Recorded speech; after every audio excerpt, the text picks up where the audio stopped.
మేమందరం కూడా మనుషులమందరం కూడా ఏదో ఒక నాటికి ఇక్కడ జీవితాన్ని ముగించుకొని మీ దగ్గరికి రావాల్సిందే కనుక స్వామి ప్రతి ఒక్కరూ గ్రహించి జాగ్రత్తగా వారి జీవితాన్ని గడపడానికి ఈ జీవిత యాత్రను ముగించుకొని అనంతమ వలె నీ దగ్గరికి రావాల్సిందిగా భయంతో భక్తితోటి నాయన వారి జీవితాన్ని కొనసాగించడానికి సహాయం చేయండి.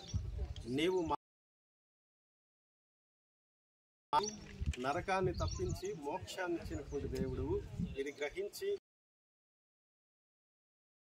మనుషులకు మీరు వేసినటువంటి మార్గంలో నడుచుకోవడానికి సహాయం చేయండి. అలాగనే అనంతమ్మ కుటుంబానికి కూడా కొడుక్కి బంధుమిత్రులందరికీ కూడా ఆదరణ ఇవ్వండి నాయన. తాను లేని లోటు నాయన మీరే తీర్చండి, సహాయం చేయండి. మీ దేవిన అందరికీ అనుగ్రహించవలనని క్రీస్తు వారి దివ్యనామంలో స్తుతించి